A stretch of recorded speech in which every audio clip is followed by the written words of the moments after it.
NEET PG के exams को लेके अब फिर डॉक्टरों में बवाल उठा दिख रहा है, क्योंकि सड़कों पर प्रदर्शन भी कर रहे हैं, स्वास्थ्य मंत्रालय में जाकर रिप्रेजेंटेशंस भी दे रहे हैं।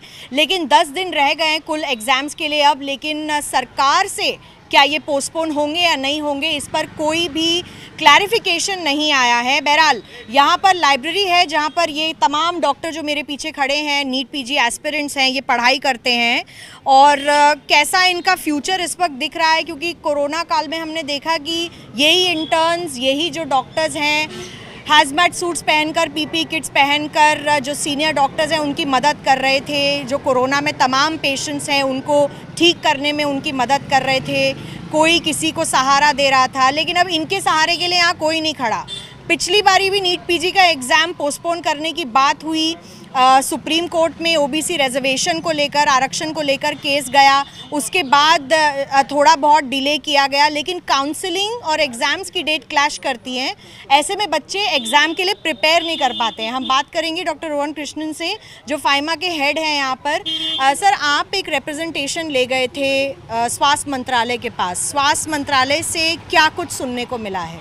देखिए, अभी तक उन्होंने कुछ भी हमें क्लियर कट नहीं बताया है। उनका पहले कहना था कि पोस्टपोन क्यों होना चाहिए, उस बात को हमने उनको समझाया है, हमने सारी तथ्यों को उनके सामने रखा है और इस बात को भी हमने रेखांकित किया है कि ये जो बच्चे हैं, जो अभी तक जो पिछले वर्ष का एडमिशन प्रोसेस है वो ख़त्म नहीं हुआ है, तो एडमिशन प्रोसेस ख़त्म नहीं होने की वजह से इनको कई स्टेट्स में जाना पड़ता है। अभी जो ये लोग, कुछ लोग हैं, ये कई स्टेट से अपने काउंसलिंग अटेंड करके आए होंगे, बहुत सारे लोग होंगे जो आने वाले होंगे, तो इस तरह से इनको एक कम्यूटेशन का भी प्रॉब्लम होता है और अपने कोर्स को रिवाइज़ करने का भी प्रॉब्लम होता है। मार्च में हेल्थ मिनिस्ट्री ने ये एग्ज़ाम को इसीलिए पोस्टपोन किया था, सिर्फ यही उनका कहना था कि जब तक हमारा ये ख़त्म नहीं हो जाता है, काउंसलिंग, पिछले वर्ष का एडमिशन प्रोसेस ख़त्म नहीं हो जाता है, हम कैसे एग्ज़ाम कराएंगे। वही मुद्दा अभी तक है। अगर कोविड के वजह से डिले हुआ या फिर जो भी एग्ज़ामिनेशन को मैनेज करने की वजह से डिले हुआ, उसका हर्जाना सिर्फ ये एक बैच क्यों भुगते, ये हमारा सीधा सीधा प्रश्न है।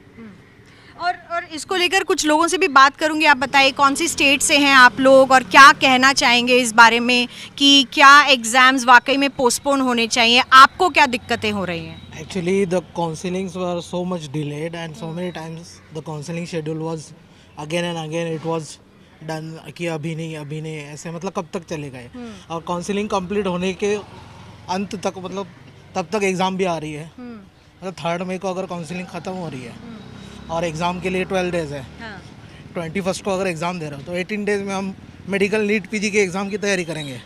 इतने मतलब तो ये इससे पहले सालों में नहीं हो रहा था, ये कोरोना के बाद ही शुरू हुआ। इनका शेड्यूलिंग का, काउंसलिंग का गड़बड़ हमेशा ही रहता है। It's just that we are not into politics, we are not afraid of all this things. हम पढ़ाई करेंगे, इन चीज़ों पे ध्यान दें। अब आधे बच्चे तो अब आज भी नहीं आए हुए हैं, आधे तो इस चक्कर में बैठे हैं कि क्या होगा पता नहीं, why to just get into this loss and all.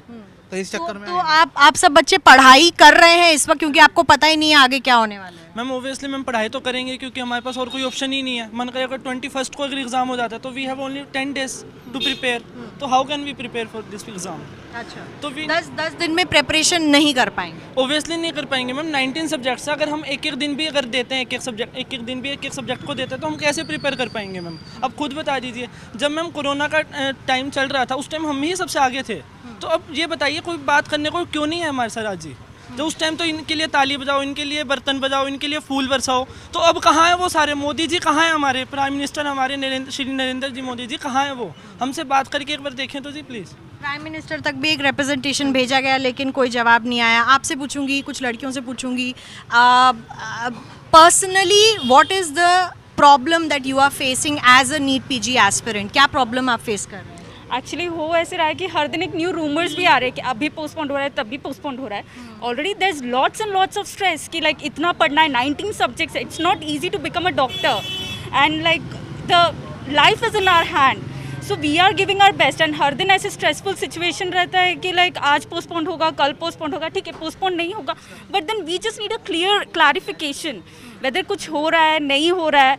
And then हमेशा से हम बीच में फंसे रहते हैं कि लाइक वेदर काउंसलिंग अटेंड करें या पढ़ाई करें या फिर स्टेट टू स्टेट जाकर टाइम वेस्ट करते रहे। हमारे पेरेंट्स भी स्ट्रेस्ड है, it is not easy to go through this. आपको एक स्टेट में अप्लाई नहीं करना है, आपको काफ़ी स्टेट्स में अप्लाई, कितनी स्टेट्स में अप्लाई? ऐसे तो we can apply as many states as possible, but usually 5-6 states. अभी अगर मैंने महाराष्ट्र में अप्लाई किया, Karnataka, Bihar, so then I have to travel from one state to other state and college to भी वहाँ पर ट्रैवल करना. एक कॉलेज से दूसरा college 8 to 6 hours, like 6 to 8 hours रहता है. तो फिर एक स्टेट में 5-6 दिन चले गए फॉर सपोज लाइक. तो फिर अभी हम पढ़ेंगे कब? 10 days में मैं काउंसलिंग जाऊँ या पढ़ाई करूँ? क्या करूँ मैं? मुझे वही नहीं समझ रहा है. And it's very very very stressful कि लाइक इट्स फ्रस्ट्रेटिंग. गवर्नमेंट कुछ नहीं कर रहा है. It's very frustrating. मुझे एक बात बताइए कि क्या इन्हीं 2 सालों में ये प्रॉब्लम आई है? जैसे मैंने पहले भी पूछा, क्या ये एग्ज़ाम क्लैश होने की प्रॉब्लम ये कोरोना काल में दिख रही? इससे पहले आपको कोई प्रॉब्लम नहीं थी एग्जामिनेशन से प्रीवियस बैचेस को? इससे पहले इतना डिले नहीं होता था मैम. एक्चुअली जो भी शेड्यूल होता था उससे थोड़ा सा ही आगे पीछे होता था तो मैनेज हो जाता था. इस बार क्या हुआ, स्पेशली जो हम लोग मिड रैंकर्स हैं, काउंसलिंग करवा रहा था. मैं परसों तक ट्रैवल ही कर रहा था और मैंने बिहार में काउंसलिंग कराया, राजस्थान में कराया, महाराष्ट्र में कराया, तो मुझे स्टेट टू स्टेट ट्रैवल करना पड़ा था. मैं अब आपको बताऊंगा न्यू ऐप के बारे में जो स्टूडेंट में काफ़ी ज़्यादा पॉपुलर होती जा रही है. चाहे कोई क्वेश्चन हो, डाउट हो या कोई कंसेप्ट समझ में ना आए, बोर्ड्स हो या जेईई नीट, पढ़ाई में कोई भी दिक्कत आ रही हो, उसका सॉल्यूशन है फिलो ऐप. अपने डाउट को किसी भी टाइम क्लियर करें इन दीज 3 ईजी स्टेप. सबसे पहले इस ऐप को प्ले स्टोर या ऐप स्टोर से डाउनलोड कर लें. अपने मोबाइल नंबर से साइन अप कर लें. अपने क्वेश्चन की पिक्चर लें या फिर उसे टाइप करके सबमिट करें और फिलो आपको 60 सेकंड में इंडिया के टॉप एक्सपर्ट से लाइव कॉल पर कनेक्ट कर देगा. आपके क्वेश्चन में आप कहना चाहते हैं कि बल्ब की पावर कितनी है. अगर बल्ब जो है वो 220 वोल्टेज पर ऑपरेट हो रहा है, राइट. इस बैटरी का जो वोल्टेज है वो आपको गिवन है 220. तो ये आपको सिंपल रिलेशन हो गया यहाँ पर. अब अगर कोई आपको और डाउट है तो आप बताइए. Thank you. So guys, it's that simple. Have any question then ask Filo. Link आपको डिस्क्रिप्शन में मिलेगा, जाइए और डाउनलोड कर लीजिए. मैं कल ही आया हूँ. अब 10 दिन बाद समय टाइम दिया गया. इस 10 दिन में क्या 19 सब्जेक्ट को कवर करना पॉसिबल है क्या? ये तो पॉसिबल ही नहीं है 19 सब्जेक्ट को कवर करना. अगर एक सब्जेक्ट को मेजर सब्जेक्ट में भी टाइम देते हैं तो 3-4 दिन मेजर सब्जेक्ट में जाएंगे और माइनर सब्जेक्ट में भी 1 दिन जाएगा. कम से कम हमें 6 वीक to 8 वीक चाहिए एक बार रिवाइज करने के लिए. और मैं कल तक ट्रेवल कर रहा था मैम. अब मैं आज से 10 दिन में कैसे पॉसिबल है कि मैं 90 सब्जेक्ट को रिवाइज भी कर लूँ? मेन जो भी सफ़र कर रहे हैं, मिड रैंकर सबसे ज़्यादा सफ़र कर रहे हैं क्योंकि 1.5 से 2 लाख बच्चे लगभग अपियर होते हैं पीजी एग्ज़ाम में. उसमें से लगभग 20-30 हज़ार को सीट मिल गया. जो बाकी बच्चे जो मिड रैंकर हैं, जो काउंसलिंग करा रहे थे, उनका समय तो काउंसलिंग कराने में चला गया, ट्रेवलिंग में चला गया. हम लोग फिर अपियर हो रहे हैं इस साल के एग्ज़ाम के लिए. अब 10 दिन में तो कुछ तो हो नहीं सकता. तो पिछला साल तो गया ही हमारा, ये साल भी ये अटैम्प्ट भी हमारा चला जाएगा अगर ये हमको प्रॉपर टाइम नहीं मिलता है प्रिपरेशन करने के लिए. इसीलिए हम हेल्थ मिनिस्ट्री से, प्रधानमंत्री मोदी जी से, माननीय प्रधानमंत्री मोदी जी से रिक्वेस्ट करते हैं कि हमारा जो मांग है उसको सुने और कम से कम 6 to 8 वीक इस एग्ज़ाम को पोस्टपोन कर दें. एग्ज़ाम पोस्टपोन की बात आती है, सरकार की तरफ से ये भी कहा गया कि कुछ ऐसा तबका भी है इन्हीं नीट एस्पिरेंट्स में से जो एग्ज़ाम्स पोस्टपोन नहीं होने देना चाह रहा है.